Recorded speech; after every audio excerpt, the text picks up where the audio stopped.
Hello student, स्वागत है आपका आपके खुद के यूट्यूब चैनल विज्ञान बुद्धि में, जहां आज हम लोग क्लास 9 के लिए सब्जेक्ट साइंस की वर्कशीट नंबर 15 करने जा रहे हैं। टॉपिक है आपका कोलाइडल सॉल्यूशन।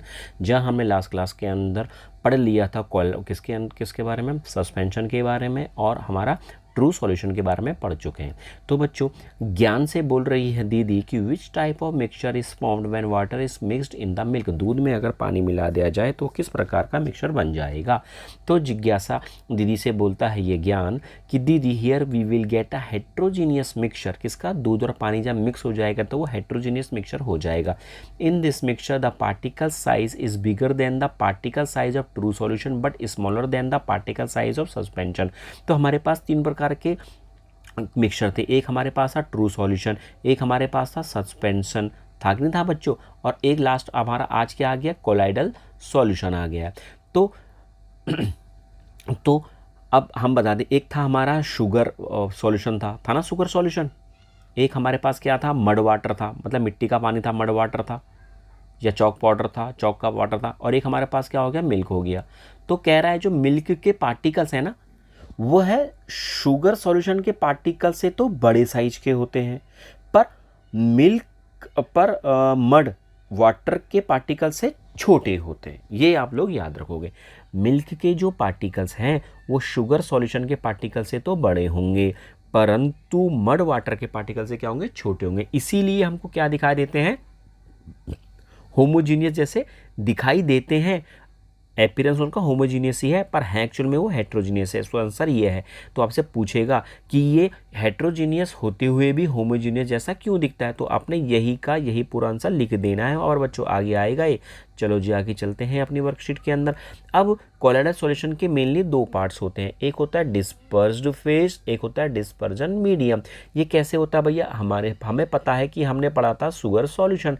इस शुगर सॉल्यूशन के अंदर एक था वाटर, प्लस इसमें क्या डाल दिया था हमने, शुगर डाल दिया था। अच्छा जी, वाटर क्या होता था, वाटर होता था सॉल्वेंट जो घुलाता था, और शुगर क्या होता था, सॉल्यूट जो घुलता था। क्लियर हो गया। इसी तरीके से कोलाइडल सॉल्यूशन के भी दो पार्ट हैं। जैसे सॉल्यूशन के दो पार्ट थे, सॉल्वेंट और सॉल्यूट, वैसे ही कोलाइडल सॉल्यूशन के भी दो पार्ट हैं, डिस्पर्स फेज और डिस्पर्जन मीडियम। जैसे सॉल्वेंट होता था जो घुलाता था, तो वैसे यहाँ पर घुलाता कौन है, डिस्पर्जन मीडियम घुलाता है। और जो घुलता था, चीनी घुलती थी, उसे सॉलिड बोलते थे। यहाँ जो घुलेगा उसे हम क्या बोलेंगे, डिस्पर्स्ड फेज बोलेंगे बच्चों। बस हमें खाली कंपेयर करके चलना है ताकि हमें आसानी से समझ में आ जाए। ओके बच्चों, चलो आगे बढ़ते हैं। तो डिस्पर्जन मीडियम जो घुलाता है, जो बहुत बड़ी मात्रा में रहता है, और डिस्पर्स फेज जो घुल जाता है और जो कम मात्रा में रहता है। तो देखो कैसे इसका एग्जांपल लेके चलते हैं। इससे हम बात करते हैं दूध की। दूध के अंदर ना क्या क्या चीज़ होती है, दूध के अंदर होता है वाटर, प्लस इसके अंदर होता है प्रोटीन, है ना, प्लस इसके अंदर क्या होता है, फैट होता है। तो जो सबसे ज़्यादा मात्रा में होता है ना, वो क्या होता है, वाटर होता है। तो इसी को हम क्या बोल देते हैं, डिस्पर्जन मीडियम, डीएम बोल देते हैं इसे हम, डिस्पर्जन मीडियम। और प्रोटीन के पार्टिकल्स और फैट के पार्टिकल्स इस वाटर में क्या होते हैं, घुले हुए होते हैं। तो इन दोनों पार्टिकल्स को हम क्या बोलते हैं, डिस्पर्स्ड फेज बोल देते हैं। ये घुले हुए रहते हैं वाटर के अंदर, और यही तीनों आपस में मिलकर क्या बनाते हैं, दूध बनाते हैं। इन्हीं प्रोटीन और फैट की वजह से दूध का कलर कैसा होता है, व्हाइट कलर का होता है। तो देखो यहाँ पर जैसे हमने चित्र में भी दिखाया है, देखो बच्चों ये चित्र दिखाया, तो पानी के कण भी हैं और डिस्पर्स फेज मतलब फैट प्रोटीन के भी यहाँ पर कण मौजूद। देखो ये पानी है, तो जो ये दिखाई दे रहा है जो, और बड़े बड़े जो काले काले से दिखाई दे रहे हैं ना, ये क्या है, फैट और प्रोटीन के कण हैं बच्चों। क्लियर। चलो जी आगे बढ़ते हैं। प्रॉपर्टीज ऑफ कोलाइडल सॉल्यूशन पढ़ लेते हैं, क्या कह रहा है। It is heterogeneous mixture which is stable in nature. Stable का मतलब तो मैं आपको बता चुका हूँ कि जैसे नमक चीनी का पानी का घोल बनाते थे, तो नमक हमेशा क्या रहता, घुला रहता था, स्टेबल रहता था। पर वहीं अगर हम मड वाटर बना दें, पानी के अंदर हम मिट्टी मिला दें या रेत मिला दें, तो कुछ देर तक तो मिट्टी घुली रहती थी, पर थोड़ी देर बाद वो मिट्टी कहाँ बैठ जाती थी, नीचे बैठ जाती। फिर हिलाओ तो फिर घुल जाए, फिर मत हिलाओ, 2-3 तो ऐसे रहने दो, फिर वो नीचे बैठ जाए। तो वो अनस्टेबल वाली स्थिति हो गई है। पर दूध में क्या प्रोटीन और फैट के कण नीचे बैठ जाते हैं और पानी ऊपर पर हो जाता है? क्या ऐसा पॉसिबल है दूध के साथ? नहीं है ना, तो क्योंकि ये स्टेबल होता है। Clear. The size of the particles of colloid is too small to be individually seen by naked eye but big enough to scatter a beam of light passing through it. देखो बच्चों, इनके जो size के particles होते हैं ना, किसके, colloidal solution के, मतलब दूध में क्या आपको प्रोटीन और फैट के कण दिखाई देते हैं, उनके पार्टिकल्स दिखाई देते हैं, नहीं दिखाई देते, क्योंकि उनको हम नेकेड आई मतलब ऐसे सिंपल आंखों से नहीं दे सकते, उनको तो दूरबीन से देखना, सॉरी उसको तो हमें माइक्रोस्कोप से देखना पड़ेगा, है ना। पर इतने बड़े जरूर होते हैं कि वो लाइट का क्या कर रहे हैं, स्कैटरिंग कर देते हैं, टिंडल इफेक्ट दिखाते हैं। आप बोलोगे टिंडल इफेक्ट क्या है, 10 बार बता दिया टिंडल इफेक्ट, कि टिंडल इफेक्ट में क्या है, बंद कमरा है, बंद कमरे में से एक छेद है, छेद में से अगर रोशनी आई तो उस रोशनी का क्या होता है, रास्ता दिखाई देता है, पथ दिखाई देता है, पाथ दिखाई देता है उसका, तो उसी को हम क्या बोला, टिंडल इफेक्ट बोलते हैं। तो ट्रू सॉल्यूशन तो टिंडल इफेक्ट नहीं दिखाता, पर कोलाइडल सॉल्यूशन क्या दिखाता है, टिंडल इफेक्ट दिखाता है, जैसे कि इस चित्र में भी दिखाया गया है।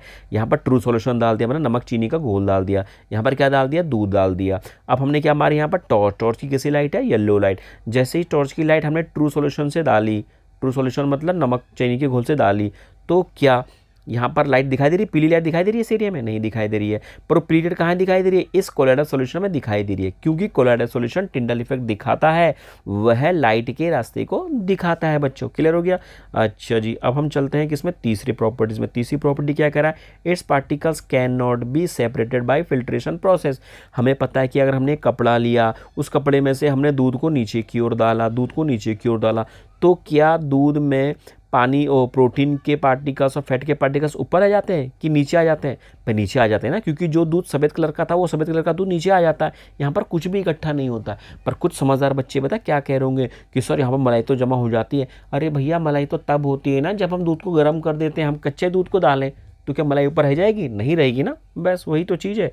ओके बच्चे, चलो आगे पढ़ते हैं, क्या कहना चाह रहा है अभी, ये कहना चाह रहा है अब कि some examples of colloidal solution.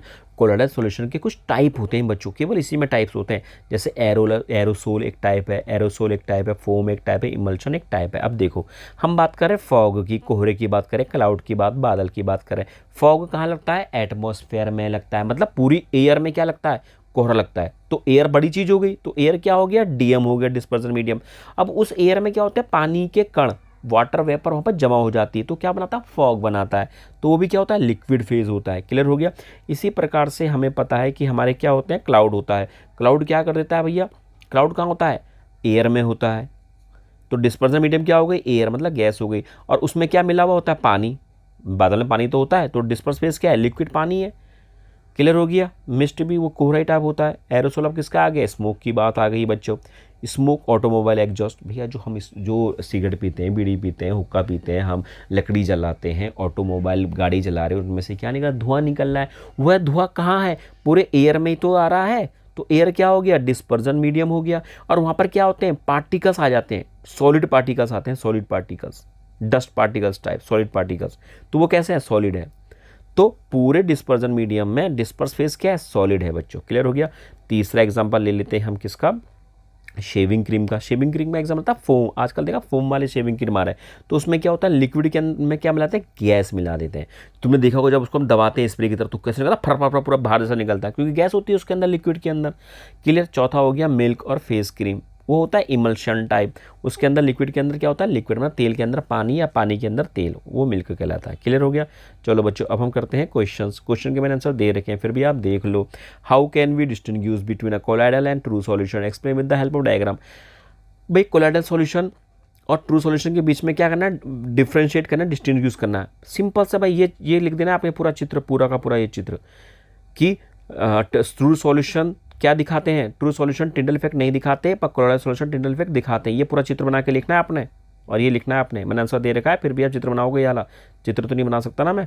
अच्छा जी, दूसरा, right the dispersion medium disperse phase, it smoke fog और क्लाउड। ये है भैया, अभी तो यार सब करा दिया मैंने, फिर भी आप देख लो भैया, इसका आंसर यहाँ पर है छिपा हुआ, मैंने करा रखा आपको, अभी मैंने लिख भी दिया, आप ये देख लेना। Colloidal solution appears to be homogeneous but it heterogeneous, ये भी हो गया। Select the colloidal solution, soap water क्या है, कोलाइडल सॉल्यूशन है, साबुन का घोल। और फॉग क्या है, वो है कोलाइडल सॉल्यूशन है। बाकी ये ट्रू सॉल्यूशन है और ये सस्पेंशन है। चलो बच्चों, आज के लिए काफ़ी है, और बाकी मैंने आंसर आपको दे रखा है। ओके बच्चों मेरे, बाय। कोई दिक्कत हो मुझे बताना।